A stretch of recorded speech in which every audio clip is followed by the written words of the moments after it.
الحمد لله الذي أرضع الأفلاك والأرضين من كان نبيا وآدم بين الماء والطين والصلاة والسلام على سيد المرسلين وعلى آله وأصحابه أجمعين أما بعد فأعوذ بالله من الشيطان الرجيم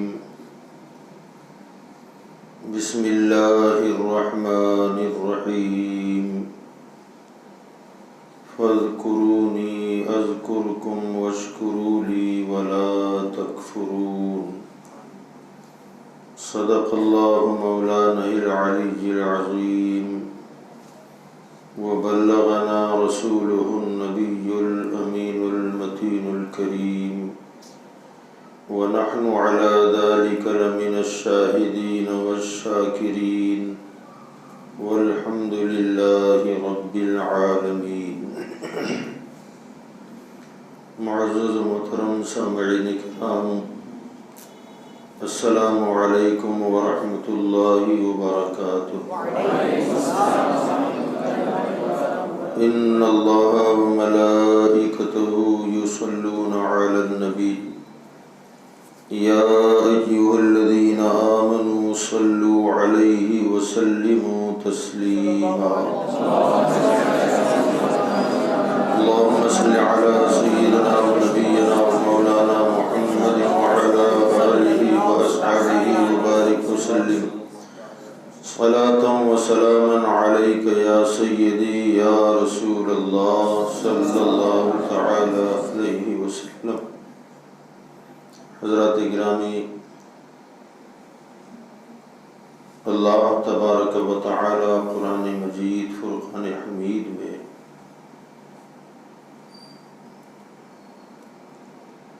اپنے بندوں سے ارشاد فرما رہا ہے، فَاذْكُرُونِي أَذْكُرْكُمْ، تم مجھے یاد کرو میں تمہیں یاد کروں گا، وَاشْكُرُوا لِي وَلَا تَكْفُرُونَ، اور میرا شکر ادا کرتے رہو، کبھی ناشکری نہ کرنا.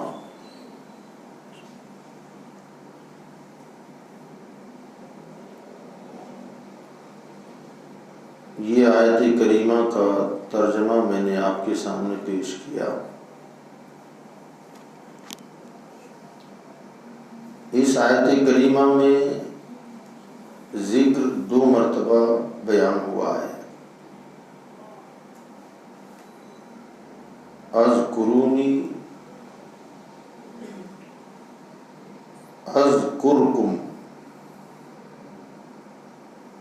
پہلا ذکر ہم سے آپ سے کہا کہ تم میرا ذکر کرو، اور دوسرے میں فرمایا کہ تم میرا ذکر کرو گے تو میں تمہارا ذکر کروں گا.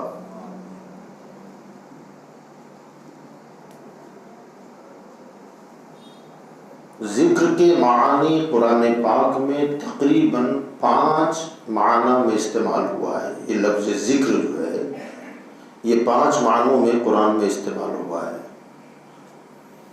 ذکر کا معنی یاد کرنا، یاد رکھنا، تعظیم کرنا، عزت دینا، شہرت دینا. یہ 5 معنی میں قرآن میں اس کا استعمال ہوا ہے. اب اگر اس کو الگ الگ معنی میں لیا جائے کہ یاد کرنا یا یاد رکھنا، تو اس کا مطلب یہ ہوگا کہ بندو اگر تم مجھے یاد کرو گے تو میں بھی تمہیں یاد کروں گا بھی اور یاد رکھوں گا بھی. اس معنی کے اعتبار سے اس آیت کی تفسیر وہ حدیث پاک میں ملتی ہے کہ جس میں میرے آقا صلی اللہ علیہ وسلم نے فرمایا، بلکہ حدیث قدسی ہے کہ کلام اللہ کا ہے اور اسے بیان حضور نے فرمایا. یاد رکھیں کہ عموماً ہم یہ سمجھتے ہیں کہ اللہ کا کلام صرف وہی ہے جو قرآن میں ہے، حالانکہ ایسا نہیں ہے۔ قرآن میں ہے وہ تو اللہ کا کلام ہے ہی، مگر بعض مرتبہ سرکار دو عالم صلی اللہ علیہ وسلم نے قرآن کے علاوہ فرمایا کہ میرے رب نے یوں فرمایا، حالانکہ وہ قرآن میں نہیں ہے، اسے کہتے ہیں حدیث قدسی۔ اور اگر اس اعتبار سے دیکھا جائے تو فرمان مصطفیٰ ہی فرمان خدا ہے۔ جتنی بھی حدیثیں ہیں یہ بذات خود حضور کی مرضی یا ان کا اپنا کلام نہیں ہے، بلکہ قرآن خود کہتا ہے وَمَا يَنْطِقُ عَنِ الْهَوَىٰ إِنْ هُوَ إِلَّا وَحْيٌ يُوحَىٰ کہ میرا محبوب اپنی مرضی سے کبھی کچھ نہیں بولتا، میں کہتا ہوں یہ بول تب بولتا ہے۔ تو پتہ یہ چلا کہ حضور صلی اللہ علیہ وسلم کی زبان سے بھی جو نکلتا ہے، یہ الگ بات ہے کہ الفاظ حضور کے ہوتے ہیں مگر فرمان اللہ کا ہے۔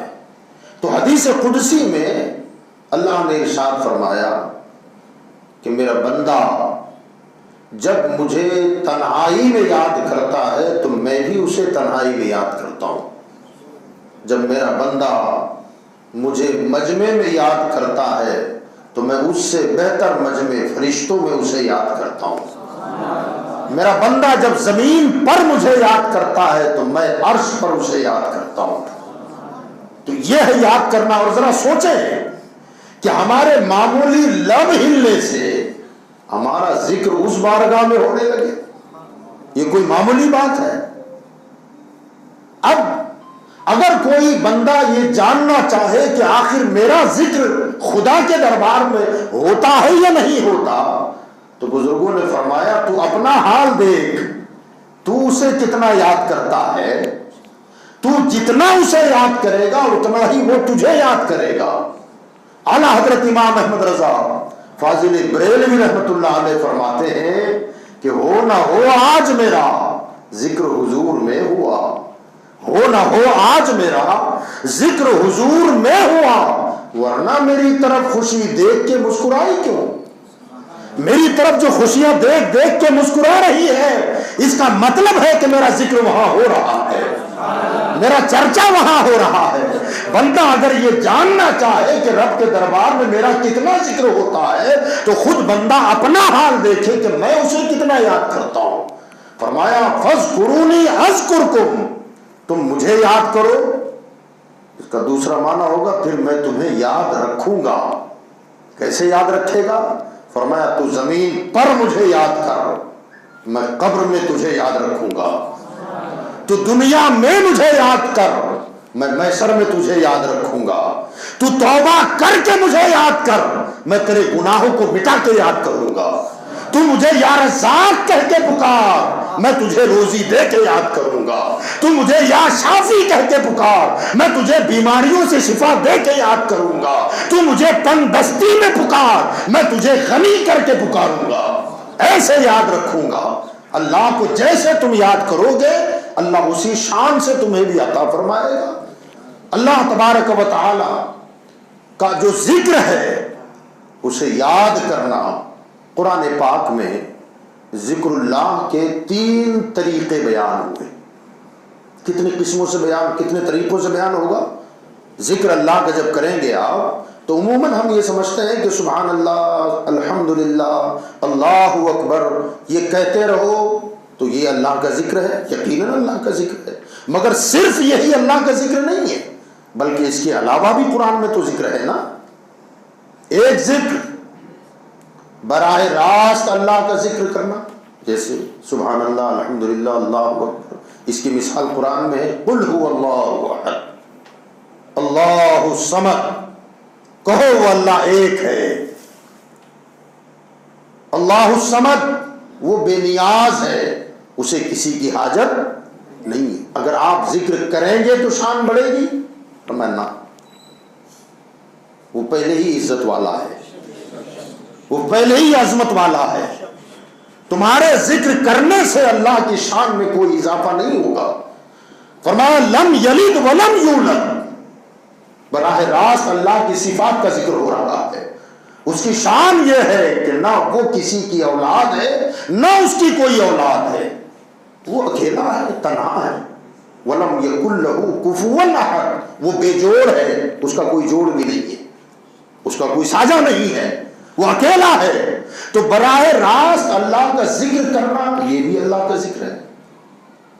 پورا قرآن آپ پڑھیں گے تو ذکر میں ثواب لکھا جائے گا نا، ذکر کا کہ اللہ کا کلام پڑھ رہا ہے۔ تو اسی ذکر میں سورہ اخلاص بھی ہے، قل هو اللہ احد، اور اسی قرآن میں نبیوں کا بھی ذکر ہے، ولیوں کا بھی ذکر ہے، صالحین کا بھی ذکر ہے۔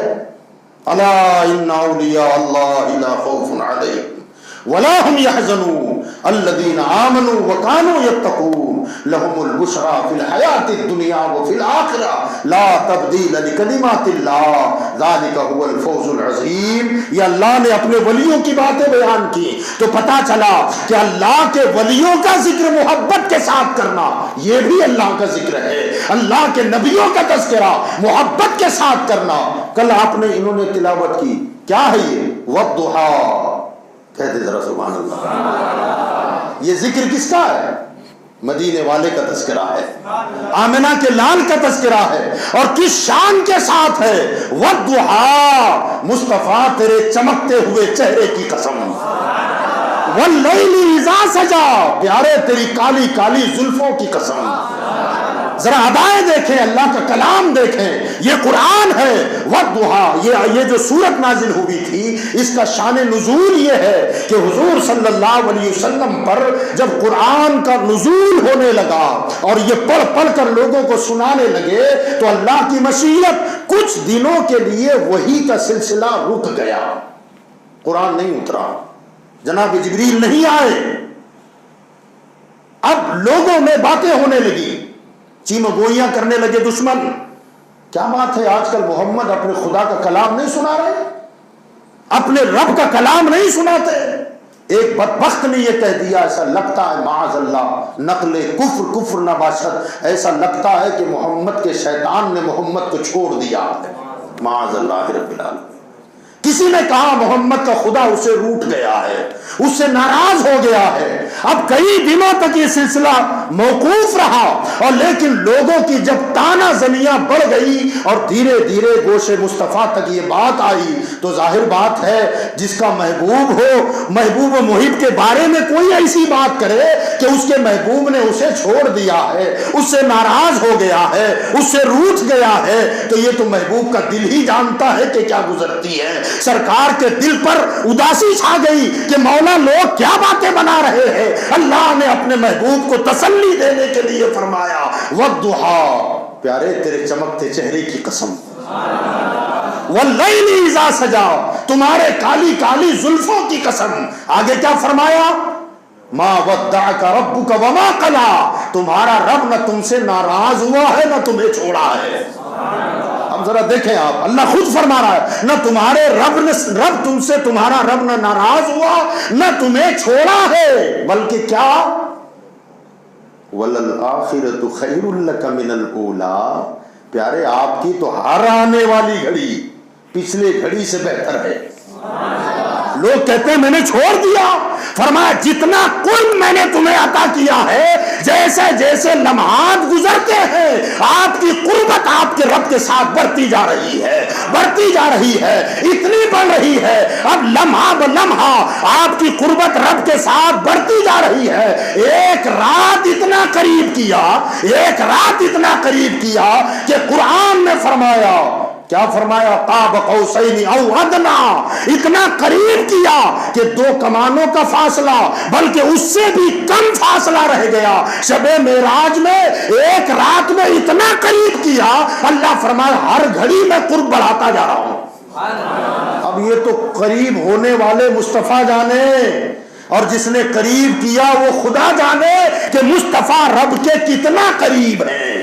اور اسی قربت کو علامہ حسن رضا بیان فرماتے ہیں کہ تم ذات خدا سے نہ جدا ہو نہ خدا ہو، تم ذات خدا سے نہ جدا ہو نہ خدا ہو، اللہ ہی کو معلوم ہے کیا جانیے کیا ہو۔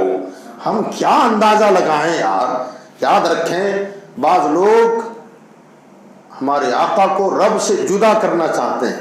ہم اگر ان کی تعریف کرتے ہیں تو کہتے ہیں اتنی تعریف کر دی کہ اللہ سے ملا دیا، اللہ سے ملا دیا. بھلا ہماری طاقت ہے کہ ہم مصطفیٰ کو رب سے ملا دیں؟ یہ ہو ہی نہیں سکتا. اور یقین جانے حضور رحمت عالم صلی اللہ علیہ وسلم یعنی توحید اور رسالت، یہ دو چیزیں ایسی ہیں اس کے بغیر آدمی مومن ہو ہی نہیں سکتا.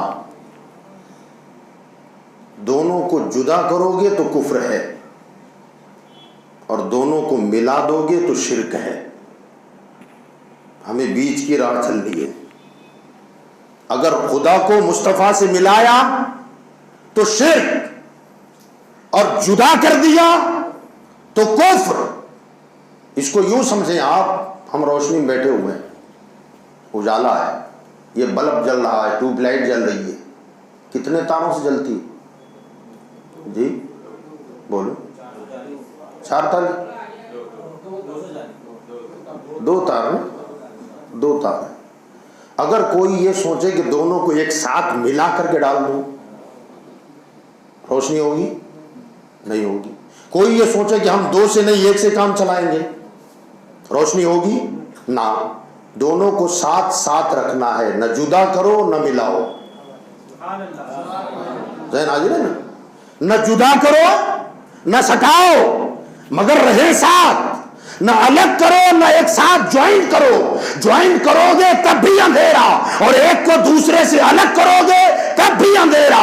دونوں کو ساتھ ساتھ رکھو تو مسجدیں روشن ہے، مکان روشن ہے، گلی محلے روشن ہے. فرمایا لا الہ الا اللہ یہ الوہیت کا تار ہے، محمد الرسول اللہ یہ رسالت کا تار ہے. جب دونوں کو ملا ساتھ میں رکھ کر کے چلو گے تو ضمیر روشن ہو جائے گا، عقیدہ چکمکانے لگے گا، قبر منور ہو جائے گی، ایمان جگمگ جگمگ کرنے لگے گا. اسی لیے اعلیٰ حضرت امام احمد رضا فاضل بریلوی رحمت اللہ علیہ فرماتے ہیں کہ لات میں عشق رخ شہ کا داغ لے کے چلے، اندھیری رات سنی تھی چراغ لے کے چلے. یہ چراغ لے کے چلو. اگر الگ الگ کرو گے تب بھی اندھیرا ہے، اور ساتھ میں ملاؤ گے تب بھی اندھیرا ہے. اور یہاں قابل غور بات یہ ہے کہ یہ دونوں تار کی حیثیت ایک جیسی نہیں ہے ساتھ ساتھ. دونوں تار ہیں ساتھ ساتھ مگر دونوں کی حیثیت ایک جیسی نہیں ہے. ایک ٹھنڈا ہے ایک گرم ہے نا. ایک فیس ہے اور دوسرا نیوٹرل ہے. ایک فیس دوسرا نیوٹرل، ایک ٹھنڈا ایک گرم. مصطفیٰ رب جلال والا ہے، مصطفیٰ رحمت والا ہے. فرمایا جلال والا تار بھی ہو اور رحمت والا تار بھی ہو، کب تیرے ایمان کی شمع روشن ہو جائے گی، جگمگ جگمگ کرنے لگے گا. تو بہرحال اللہ کا ذکر یہ بھی ہے کہ اسے کہو اللہ احد اللہ الصمد لم یلد ولم یولد ولم یکن لہ کفوا احد. یہ بھی اللہ کا ذکر ہے. اور مصطفیٰ کہو، یہ بھی اللہ کا ذکر ہے. والضحیٰ واللیل اذا سجا ما ودعک ربک وما قلی وللآخرۃ خیر لک من الاولی ولسوف یعطیک ربک فترضی. اے محبوب آپ کا رب آپ کو عنقریب اتنا دے گا کہ آپ راضی ہو جائیں. دشمنوں کو پتا چلے جو محبوب محب کو چھوڑ دے، اللہ تو یہ فرما رہا میں اتنا دوں گا کہ آپ راضی ہو جائے. مولا ساری دنیا کہتی ہے مولا تو راضی ہو جا، اور تو یہاں کہتا ہے مصطفیٰ تو راضی ہو جا. اعلیٰ حضرت فرماتے ہیں خدا کی رضا چاہتے ہیں دو عالم، اور خدا چاہتا ہے رضائے محمد. ساری دنیا اللہ کی رضا ڈھونڈتی ہے اور رب کہتا ہے پیارے تو راضی ہو جا، تو راضی ہو جا. جب یہ آیت کریمہ نازل ہوئی نا حضور پر، اتنے خوش ہوئے صحابہ سے خود حضور نے تفسیر بیان فرمائی. ہاں کہتے ہیں میرے رب نے مجھ پر کرم کیا اور فرمایا کہ میں تجھے اتنا دوں گا کہ تم مجھ سے راضی ہو جاؤ گے. آقا آپ کو رب کیا دے گا اور آپ کیا لیں گے؟ ان کا حال تو یہ تھا کہ مالک کونین ہیں گو پاس کچھ رکھتے نہیں، دو جہاں کی نعمتیں ہیں ان کے خالی ہاتھ میں. پہلے ہی اتنا دے دیا انا اعطینا کل کوثر. اے محبوب ہم نے آپ کو ہر خیر کثیر عطا فرما دیا، جو جو دے سکتے تھے سب دے دیا، اب کیا دینے کی بات کر رہا ہے؟ اب کیا دے گا؟ تو فرمایا قیامت کے دن ساری دنیا کے اولین و آخرین جمع ہوں گے اور اللہ فرمائے گا مصطفیٰ اتنا دوں گا کہ تم راضی ہو جاؤ، تم راضی ہو جاؤ۔ اب حضور کہیں گے مولا میری امت، اے رب میری امت، پیارے چاہتے کیا ہو؟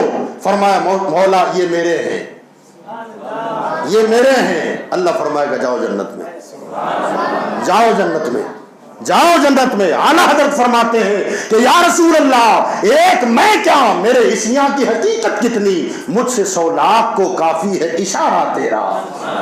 حضور کہیں گے یہ میرا ہے، یہ میرا ہے، یہ میرا ہے، یہ میرا ہے۔ اللہ فرماتا میں نے وعدہ کیا ہے اتنا دوں گا کہ تم راضی ہو جائیں گے۔ آقا کہتے ہیں میں اس وقت تک راضی ہونے کا ہی نہیں جب تک ایک بھی امتی جنت سے باہر ہوگا۔ فرمایا جب کوئی امت جنت میں جائے گی اب کہوں گا مولا میں راضی ہو گیا، مولا میں راضی ہو گیا۔ تو پتہ یہ چلا کہ اللہ کا براہ راست اس کی ذات و صفات کا ذکر کرنا یہ بھی اللہ کا ذکر ہے، اور مصطفیٰ کے کمالات بیان کرنا یہ بھی اللہ کا ذکر ہے، اللہ والوں کی باتیں بیان کرنا یہ بھی اللہ کا ذکر ہے، اور اسی کے ساتھ ساتھ اللہ کے دشمنوں کا نفرت کے ساتھ ذکر کرنا یہ بھی اللہ کا ذکر ہے۔ دوستوں کا پیار سے ذکر کرنا یہ اللہ کا ذکر ہے، جیسے وَالضُّحَىٰ وَاللَّيْلِ إِذَا سَجَىٰ إِنَّا أَعْطَيْنَاكَ الْكَوْثَرَ فَصَلِّ لِرَبِّكَ وَانْحَرْ، یہ سب مصطفیٰ کی شانیں بیان ہو رہی ہیں۔ اور اَلَا إِنَّ أَوْلِيَاءَ اللَّهِ میں ولیوں کی شان بیان ہو رہی ہے، یہ بھی اللہ کا ذکر ہے۔ اور اللہ کے دشمنوں کا نفرت کے ساتھ ذکر کرنا، جیسے تبت یدا ابی لہب وتب، ابو لہب تباہ ہو گیا، اس کے ہاتھ ٹوٹ گئے، ٹوٹ جائے۔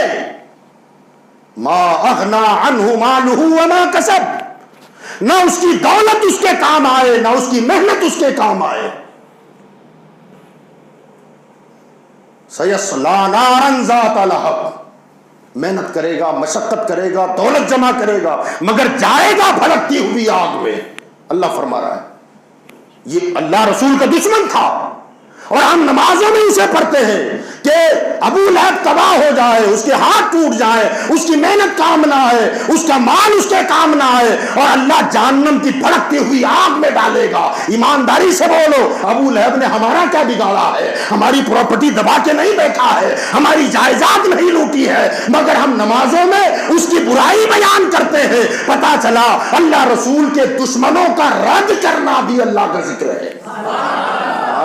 اسی لیے ہم وہابیوں کا جو رد کرتے ہیں یہ میرے مصطفیٰ کے دشمن ہیں، اس لیے ہم ان کا رد کرتے ہیں، اور جتنا وہابیوں کا رد ہوتا رہے گا اللہ تعالی ہمارے نامہ اعمال میں ذکر کا ثواب لکھتا رہے گا، اس لیے کہ جو مصطفیٰ کا نہیں وہ ہمارا نہیں ہو سکتا۔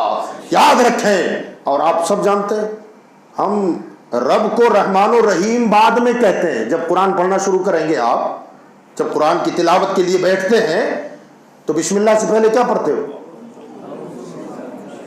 ہے نا؟ اللہ کو رحمان و رحیم بعد میں، اللہ رسول کے دشمن کو رجیم پہلے شیطان کو مردود کہو، بعد میں رحمان کو رحیم کہو، یہ رب کا فرمان ہے۔ جب قرآن پڑھو تو پہلے شیطان کو بولو مردود ہے، دھتکارا ہوا ہے۔ پتا چلا کیوں؟ اس لیے کہ وہ اللہ رسول کا دشمن ہے۔ جب دشمن ہے تو جب تک اسے مردود نہ کہو گے، رجیم نہ کہو، تب تک رب کو رحمان و رحیم نہ کہو، اسے برا تو کہنا پڑے گا۔ تو پتا چلا اللہ رسول کے دشمنوں کا رد کرنا، مخالفت کرنا، یہ بھی اللہ کا ذکر ہے، یہ بھی اللہ کا ذکر ہے۔ کوئی گستاخ ہے، اس گستاخی کا رد کرنا، اسے برا کہنا، یہ بھی اللہ کا ذکر ہے۔ تو اللہ کا جو ذکر ہے، جب بندہ اللہ کا ذکر کرتا ہے اللہ فرماتا ہے فَاذْكُرُونِي أَذْكُرْكُمْ، تم مجھے یاد کرو میں تمہیں یاد کروں گا، تم مجھے یاد کرو میں تمہیں یاد رکھوں گا۔ اس کا دوسرا معنی ہوگا تم میری تعظیم کرو میں تمہیں عزت دوں گا. یہاں سوال پیدا ہوتا ہے، اللہ کا جو ذکر ہے نا، اللہ کا ذکر، ہمارے یہاں جو 4 سلاسل ہیں، 4 سلسلے، بنیادی طور پر سلسلے کتنے ہیں؟ 4. اس کے بعد میں اس کی شاخیں نکلی اور پھر نام الگ الگ لوگوں نے رکھے ہیں بزرگوں کے ناموں پر، وہ الگ بات ہے. لیکن اصل بنیادی طور پر سلاسل 4 ہیں: سلسلہ قادریہ، چشتیہ، نقش بندیہ اور سہروردیہ. یہ 4 اصل سلاسل ہیں. اس کے علاوہ جتنے ہیں سب فروعات ہیں، کہیں نہ کہیں کسی سلسلے سے جڑ جاتے ہیں، یہ الگ بات ہے. لیکن اصل بنیادی طور پر 4 سلسلے، اور ان 4 سلسلوں میں سلسلہ نقش بندیہ کے جو افراد ہیں، جو بزرگان دین ہیں، ان کے یہاں پر بلند آواز سے اللہ کا ذکر کرنا منع ہے. وہ کہتے ہیں بلند آواز سے نہ کرو. کیوں؟ اس لیے کہ اس میں دکھاوا ہے، ریاکاری ہے، دکھاوا ہو جاتا ہے. مگر یہ 3 سلاسل نقش بندیہ کے علاوہ ان کے یہاں یہ ہے کہ نہ جہر کے ساتھ بلند آواز سے تلاوت کرو. یعنی یہاں جہر ہو یا سر ہو، اس میں اختلاف اس وقت ہے جب جہر یا سر واجب نہ ہو. مثلا کل ہم نے جو بتایا کہ 3 نمازوں میں بلند آواز سے قرآن پڑھا جاتا ہے، اس میں کسی کا اختلاف نہیں، وہاں بلند ہی آواز سے پڑھا جائے گا. ظہر اور عصر میں قرآن آہستہ پڑھا جاتا ہے، اس میں کسی کا اختلاف نہیں ہے. مگر یہ واجب کے علاوہ جہاں پر اللہ تعالی نے کوئی تاکید نہ فرمائی، ہماری مرضی پر چھوڑ دیا، اس میں اختلاف ہے کہ بلند آواز سے اللہ کا ذکر ہو یا پست آواز سے اللہ کا ذکر ہو. سلسلہ نقش بندیہ کے لوگ کہتے ہیں کہ پست آواز میں ہو. کیوں؟ کہ جسے سنانا ہے وہ سن رہا ہے. اب دل میں بھی اللہ کا ذکر کرو گے تو اللہ سن رہا ہے. مگر دوسرے سلاسل والے کہتے ہیں کہ اللہ کا ذکر بلند آواز سے کیا جائے. کیوں کیا جائے؟ اس لیے کہ حدیثوں میں آیا ہے کہ جو تمہارا ذکر سننے گا، کائنات کا ذرہ ذرہ تمہارے ذکر کی گواہی دے گا. اور جتنے بلند آواز سے اللہ کا ذکر کرو گے، شیطان اتنی تیزی سے بھاگے گا. اب دونوں کے یہاں بنیادیں ہیں. ایک مرتبہ حضور صلی اللہ تعالی علیہ وسلم، یاد رکھیں سلسلہ نقش بندیہ جو ہے نا، سلسلہ نقش بندیہ، اس کے جو امام ہیں سیدنا ابو بکر صدیق ہے. یہ سلسلہ وہاں جاتا ہے اور وہاں سے حضور پر جاتا ہے. سلسلہ نقش بندیہ آپ اس کی چین کو دیکھیں گے نا، شجرہ دیکھیں گے سلسلہ نقش بندیہ کا، تو پیروں کے سلسلے میں اس کا نام، ان کا نام، ان کا نام، ان کا نام، ایک دم لاسٹ میں جائیں گے تو سیدنا ابو بکر صدیق کا نام آئے گا، اور صدیق اکبر کے بعد مصطفیٰ کا نام آئے گا. دوسرے سلاسل میں پیروں کے نام کے بعد یہ سلسلہ قادریہ ہوتے ہوتے غوث اعظم تک جائے گا، اور غوث اعظم سے امام حسن پر جائے گا، امام حسن سے حضرت علی، اور پھر وہاں سے مصطفیٰ. یہ سارے سلسلے. بہرحال سلسلہ نقش بندیہ کے جو امام اور پیشوا مانے جاتے ہیں وہ سیدنا ابو بکر صدیق ہیں. حضرت رسول کائنات صلی اللہ علیہ وسلم آدھی رات کو اپنے کاشانے سے نکلے، دیکھیں صحابہ کا کیا حال ہے، تو فرماتے ہیں ابو بکر صدیق کے گھر کے پاس پہنچے تو مکان کے صحن میں آپ اللہ کا ذکر کر رہے ہیں. لگ رہا ہے کہ ذکر ہو رہا ہے، مگر آواز اتنی پست ہے کہ آواز بالکل باہر نہیں نکل رہی ہے. تھوڑا آگے بڑھے تو حضرت عمر کا مکان تھا، وہاں سے ذکر کی آواز بلند ہو رہی ہے، خوب اونچی آواز میں ذکر ہو رہا ہے. حضور واپس آ گئے. صبح فجر کی نماز میں جب مسجد میں آئے تو سرکار نے ابو بکر صدیق سے فرمایا، ابو بکر میں رات کو تمہارے گھر آیا تھا، اللہ کے ذکر میں مصروف تھے، اتنی پست آواز میں اللہ کا ذکر کر رہے تھے. تو ابو بکر نے کہا، یا رسول اللہ، جسے سنا رہا تھا وہ تو سن ہی رہا تھا، پھر مجھے چیخ چیخ کر بولنے کی ضرورت کیا ہے؟ ہاں، وہ تو سمیع و بصیر ہے، وہ ہر پست سے پست آواز سننے والا ہے. جسے سنانا چاہتا تھا وہ تو سن ہی رہا تھا. کہا صدقتا، تم نے سچ کہا. حضرت عمر سے پوچھا عمر تم اتنا زور زور سے اللہ کا ذکر کیوں کر رہے تھے؟ تو حضرت عمر کہتے ہیں یا رسول اللہ بلند آواز سے ذکر اس لیے کر رہا تھا کہ سونے والے جاگ جائیں، اونچی آواز میں اس لیے اللہ کا ذکر کر رہا تھا کہ میری آواز کو سن کر سونے والے جاگے، شیطان بھاگے اور رب کو منوائے۔ بلند آواز سے ذکر کر کے سونے والوں کو جگا رہا تھا، شیطان کو بھگا رہا تھا اور رب کو منا رہا تھا۔ فرمایا صدق تھا، تو نے بھی سچ کہا۔ بس یہ نیتوں پر منحصر ہے، ہم جیسے چاہیں اللہ کا ذکر کریں۔ یاد رکھیں ذکر کا ایک فائدہ یہ بھی ہے کہ قرآن میں اللہ فرماتا ہے الا بذکر اللہ تطمئن القلوب، خبردار ہو جاؤ اللہ کے ذکر سے دلوں کو چین ملتا ہے، سکون کی دولت اللہ کے ذکر میں ہے۔ یاد رکھے بعض لوگ نوجوانوں سنیما، ناچ گانے، باجے، تماشے اس میں ڈوبے رہتے ہیں۔ پوچھا گیا بھی کیا کر رہے ہو؟ کہ یار طبیعت نہیں لگ رہی تھی تو تھوڑا سا دل بہلا، موبائل پہ بیٹھے ہوئے آدھی آدھی رات ہو رہی ہے، موبائل پہ بیٹھے ہیں، کیا کر رہے ہو؟ کہ دل بہلا رہا ہوں، ناچ گانے دیکھ کر دل بہلا رہا ہے۔ یاد رکھو گناہ سے کبھی دل نہیں بہلتا، اللہ کے ذکر سے دل مطمئن ہوتا ہے، یہ قرآن کہتا ہے۔ یہ ناچ گانوں سے دل مطمئن نہیں ہوتا، ہمارا نفس امارہ بہلتا ہے، ورنہ اللہ کے ذکر سے تو روح اور دل یہ مطمئن ہوتے ہیں۔ روح، اور یاد رکھیں کیوں مطمئن ہوتے ہیں؟ اس لیے کہ ہماری روح اور ہمارا دل اس کا تعلق عالم بالا سے ہے۔ یہ جسم اسی زمین کا ہے، اسی مٹی کا ہے، مگر دل اور روح، دل سے مراد یہ لوتڑا مت سمجھنا آپ، سینے میں بائیں طرف جو گوشت کا لوتڑا ہے یہ دل نہیں ہے۔ امام غزالی رحمۃ اللہ علیہ فرماتے ہیں کہ الٹا جو لٹکا ہوا گوشت کا لوتڑا ہے یہ دل نہیں ہے، یہ دل کا پنجرا ہے، اس کے اندر کوئی چیز ہے جسے دل کہتے ہیں، اور وہ اندر کیا ہے؟ وہ لطیف ہے، ربانی ہے۔ یہ گوشت کا لوتھڑا جو سینے میں لٹک رہا ہے یہ دل نہیں، دل کا گھر ہے۔ کیا ہے؟ دل کا گھر ہے۔ اعلیٰ حضرت نے اس طرف اشارہ کیا ہے۔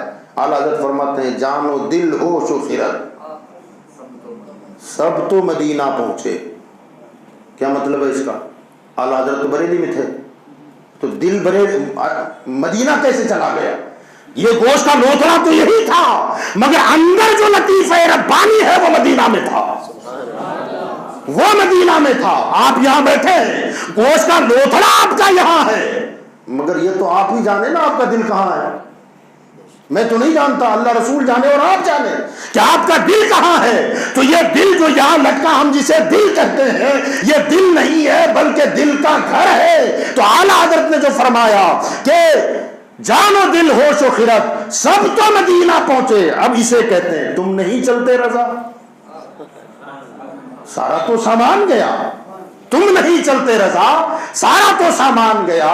اور حضور تاج الشریعہ فرماتے ہیں اکثر میں جب ذکر کی محفل ہوتی ہے تو وہ نعت پڑھتا ہوں۔ کون سی؟ بولو، یاد ہوگی نا سب کو، بولو سمجھ جا۔ اس کو کبھی سمجھنے کی کوشش کی آپ نے؟ جب ذکر کی محفل ہوتی ہے تب تو وہ معنی ٹھیک ہے جو آپ سمجھتے ہیں کہ ہم مدینے جا رہے ہیں، سمجھ جائے دل مستر مدینہ آنے والا ہے، لٹائے چشم تر گوہر مدینہ آنے والا ہے۔ مطلب ہم جا رہے ہیں، مدینہ قریب آ رہا ہے، مگر اب اس کو یوں نہ سمجھیں ہم جا رہے ہیں، ایسا نہیں، بلکہ اپنے آپ کو عاشق بنائیں۔ ہے نا، ایک پیر صاحب نے اپنے مرید سے پوچھا تھا بیٹا بتاؤ مومن کا دل کہاں رہتا ہے؟ تو وہی ہماری سمجھ کے مطابق انہوں نے کہا حضرت سینے میں الٹی طرف جو لٹکا رہتا ہے۔ تو حضرت نے فرمایا سینے میں تو کافر کا بھی دل ہوتا ہے، میں نے مومن کا دل پوچھا ہے۔ تو کہنے لگے حضرت مجھے نہیں پتا کہاں ہوتا ہے، کیونکہ ادھر سینے میں تو سب کا ہے نا بھائی، عیسائیوں کا دل کہاں ہے، یہودیوں کا کہاں ہے، جسے ہم دل سمجھتے ہیں وہ تو یہی ہے نا۔ کہ میں نے تو مومن کا دل پوچھا ہے، ادھر تو سب کا رہتا ہے، کہ حضور پہ مجھے نہیں پتا کہ کہاں رہتا ہے۔ پھر حضرت نے فرمایا اچھا بتاؤ عاشق کا دل کہاں رہتا ہے؟ کہ حضرت جب مومن کا دل کا پتا نہیں تو عاشق کا کیا جانوں کہ وہ کہاں رہتا ہے؟ حضور آپ ہی بتائیں۔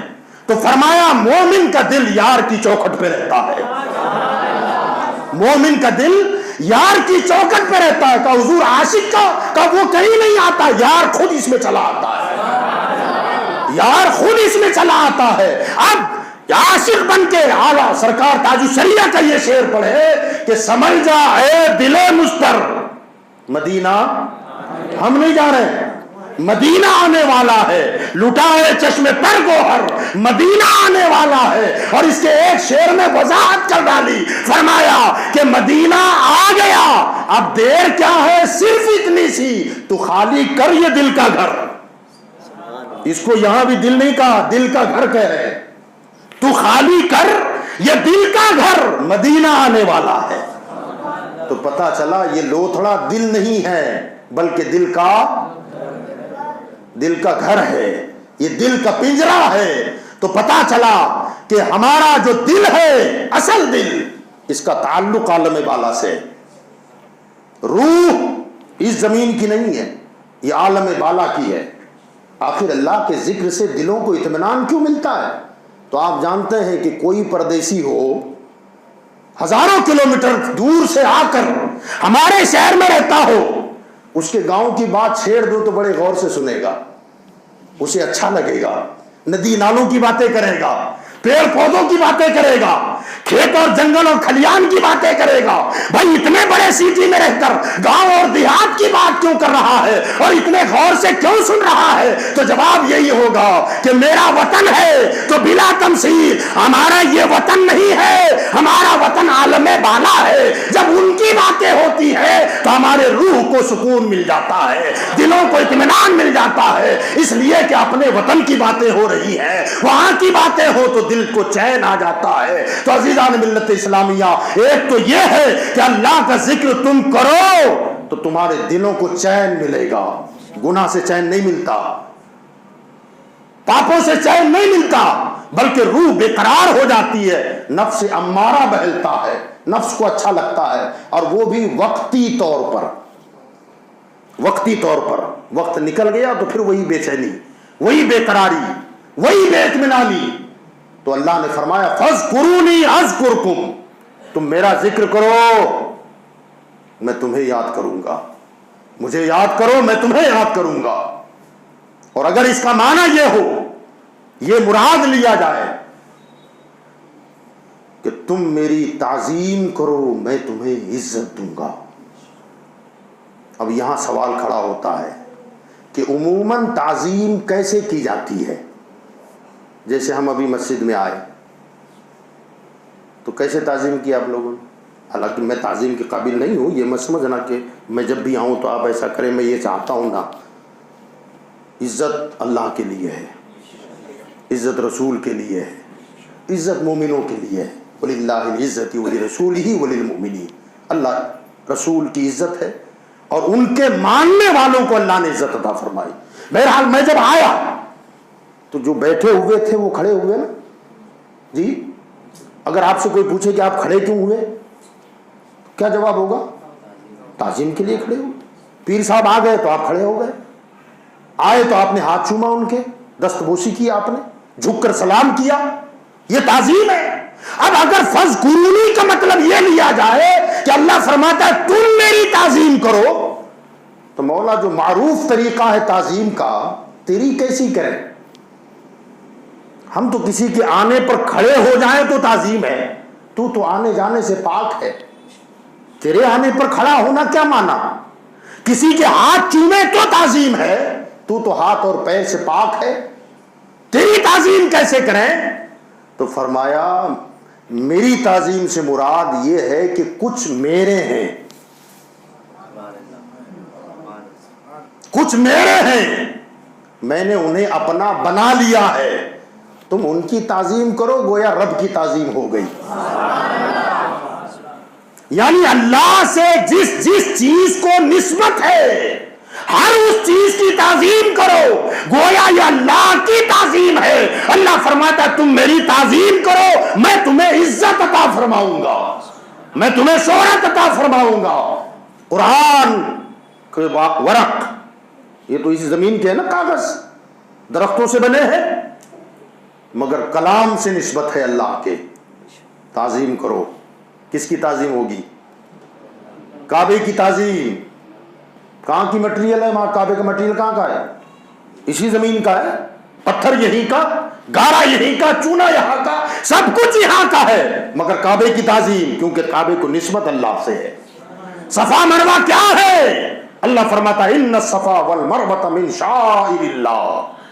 فرما صفا مروہ کی پہاڑیاں اللہ کی نشانیاں ہیں. اب ان پتھروں کے پہاڑوں کو اللہ کی نشانیاں بنایا کس نے؟ کس نے بنایا؟ حضرت ہاجرہ کے قدم نے بنایا.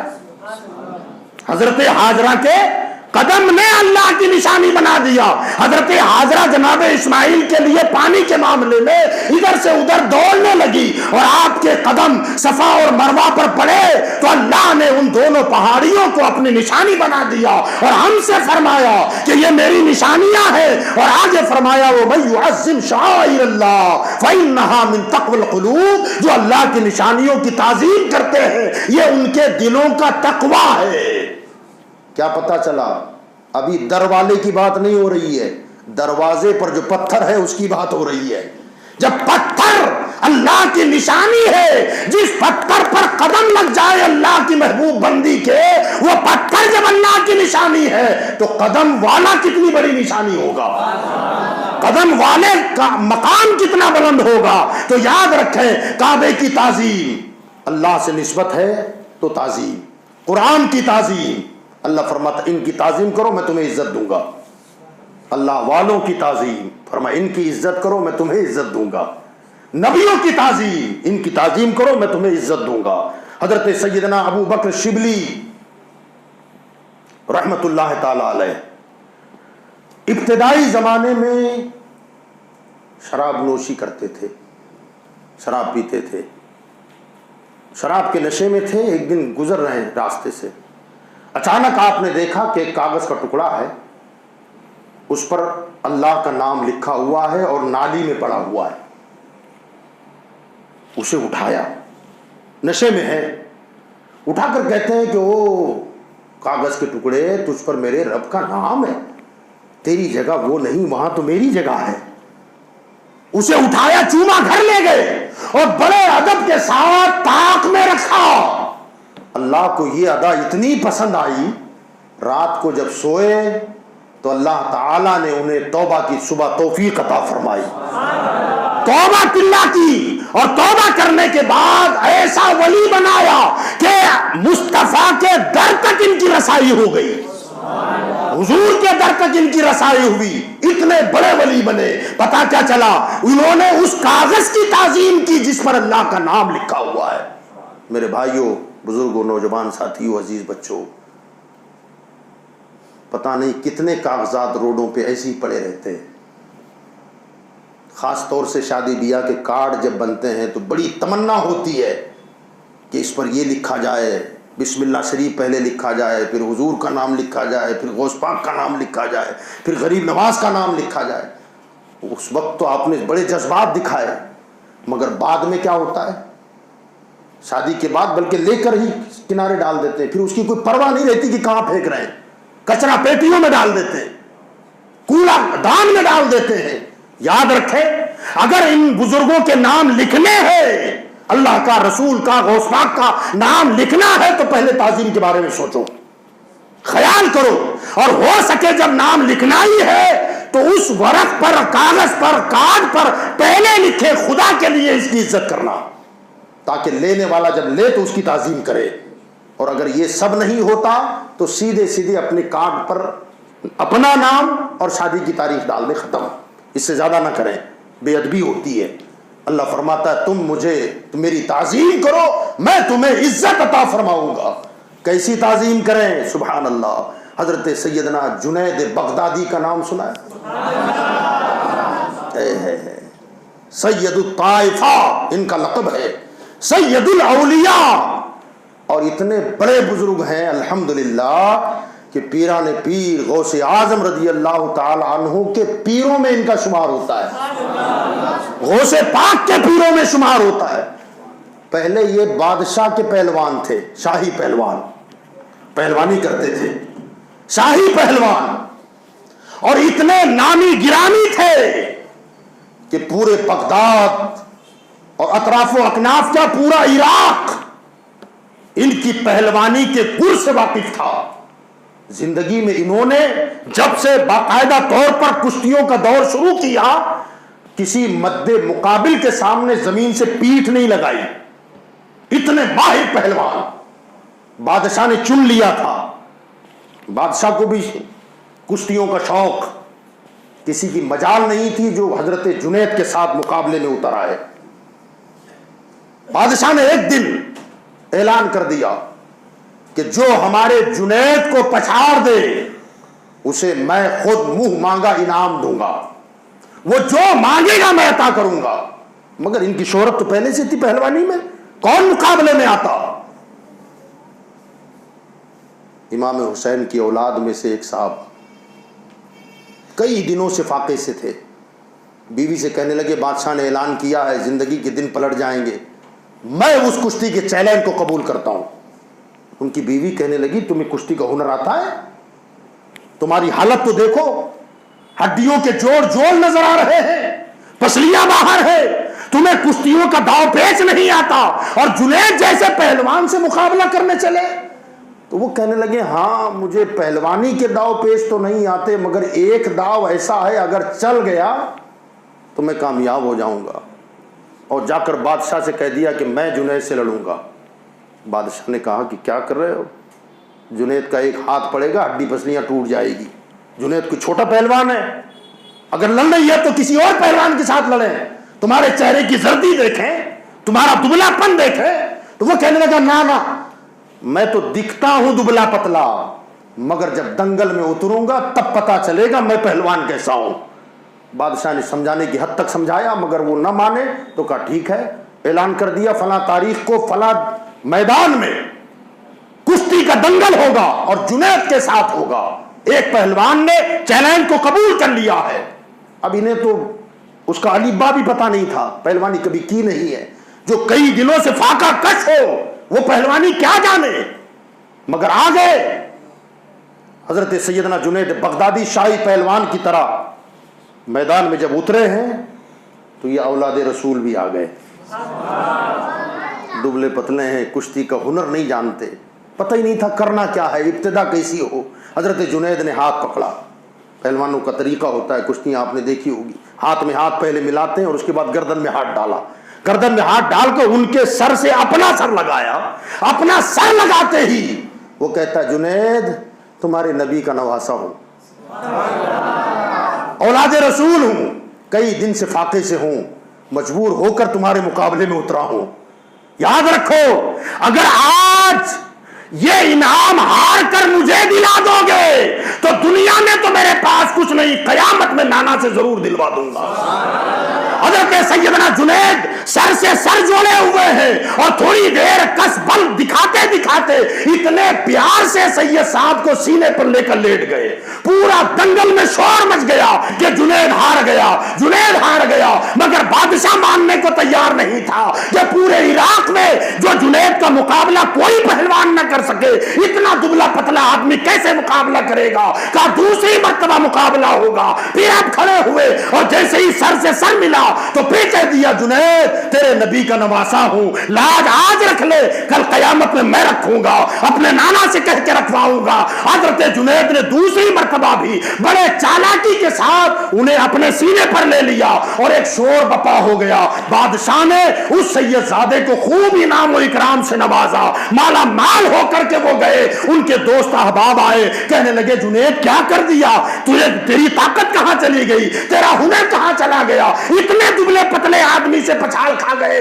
حضرت جنید کہنے لگے ہاں ہاں بات صحیح ہے کہ میں پچھاڑ دیا گیا، اس لیے پچھاڑا گیا کہ میں یزید نہیں تھا، میں سمر نہیں تھا، میں عمر ابن سعد نہیں تھا، میں عبید اللہ ابن زیاد نہیں ہوں، میں تو نبی کے نوکر ہوں، نبی کے گھرانے کا نوکر ہوں۔ بڑا میری کیا طاقت کیا اولاد رسول کے سینے پر چڑھ جاؤں۔ لوگوں نے چھوڑ دیا۔ حضرت جنید گھر گئے، رات جا کر کے سوئے، کبھی کبھی نفس بھی آواز دے رہا ہے، جنید پورے ملک میں تیری شہرت تھی، اچانک تو نے کیا کر دیا؟ کیا فیصلہ صحیح ہوا یا غلط ہوا؟ کیا ہوا کیا نہیں ہوا؟ اسی کشمکش میں تھے۔ آنکھ لگی اور آنکھ لگتے ہی کیا دیکھا کہ دربار محمدی سجا ہوا ہے، مصطفیٰ کا دربار سجا ہوا ہے، اور ہزاروں کی تعداد میں صحابہ بیٹھے ہوئے ہیں، لاکھوں کی تعداد میں اولیاء اللہ بیٹھے ہوئے ہیں، اور مصطفیٰ فرما رہے ہیں میرا پہلوان جنید کہاں ہے؟ میرا پہلوان جنید کہاں ہے؟ فرماتے میں دوڑتا ہوا گیا، حضور کے قدموں سے لپٹ گیا، چومنے لگا، آنکھوں سے لگانے لگا۔ میرے آقا نے فرمایا تو نے میرے آل کی تعظیم کی ہے، آج تجھے انعام دیا جائے گا، تجھے ولیوں کا سردار بنا دیا گیا۔ فاذکرونی اذکرکم، تم میری تعظیم کرو میں تمہیں عزت دوں گا۔ تو اللہ کی تعظیم سے مراد اللہ والوں کی تعظیم ہے، نبیوں کی تعظیم ہے، ولیوں کی تعظیم ہے، قرآن کی تعظیم ہے، رمضان کی تعظیم ہے، اللہ کا مہینہ ہے نا رمضان، اس کی تعظیم ہے۔ فرمایا جس چیز کو اللہ سے تعلق اور نسبت ہو جائے اس کی تعظیم کرنا گویا اللہ کی تعظیم کرنا ہے، اور جس نے ان کی تعظیم کر لی اللہ فرماتا اس نے میری تعظیم کی، اور جس نے میری تعظیم کی فرمایا میں اسے عزت بھی دوں گا، شہرت بھی دوں گا۔ ہم امام حسین کی تعظیم کرتے ہیں، ان کے نام کی تعظیم کرتے ہیں، اور ہمارا حال تو یہ ہے کہ نام تو نام ہے، ہم تو ان کے سبیل کی بھی تعظیم کرتے ہیں۔ شربت بنے تو ادب سے بیٹھ کے پیتے ہیں، میرے حسین کی سبیل ہے، حسین کے نام کا شربت ہے، ان کے نام کی فاتحہ کی نیاز بھی ہو، ہم بھی اسے عزت کے ساتھ دیکھتے ہیں اور تبرک سمجھ کے کھاتے ہیں۔ ارے جو قوم اپنے آقاؤں کا اتنا احترام کرے کہ ان کے نام سے نسبت رکھنے والی چیزوں کا بھی احترام کرے، اللہ اس قوم کو بھلا عزت کیوں نہیں عطا فرمائے گا؟ وَتُعِزُّ مَن تَشَاءُ وَتُذِلُّ مَن تَشَاءُ بِيَدِكَ الْخَيْرُ إِنَّكَ عَلَى كُلِّ شَيْءٍ قَدِيرٌ۔ اللہ جسے چاہتا ہے عزت عطا فرماتا ہے، مگر یہ عزت اللہ اسی کو عطا فرماتا ہے جو لائق ہو، جو لائق نہ ہو اسے عزت عطا نہیں فرماتا۔ ان کی عزتیں اپنے دل سے کرو، وقتی طور پر محرم آیا تو خالی سبیلے لگا کر چھٹی مت مناؤ۔ ان کی تعظیم، اصل تعظیم یہ ہے کہ ان کے نقش قدم پر چلنے کی کوشش کرو، ان کے فرامین پر عمل کرنے کی کوشش کرو، نام حسین کا لیں اور کام یزیدیوں کا کریں، یہ تعظیم نہیں ہے۔ جیسے نام حسین کا لیا تو کردار بھی حسین کا اپناؤ، تہذیب بھی حسین کی اپناؤ، یہ حسین کی تعظیم ہے۔ جب ایسی تعظیم کرنے لگ جاؤ گے تو اللہ تعالی ہمیں عزت عطا فرمائے گا، اللہ ہماری تعظیمیں کروائے گا، اللہ ہماری شہرت فرمائے گا۔ اللہ مجھے آپ کو عمل کی توفیق عطا فرمائے۔ وما علینا الا البلاغ۔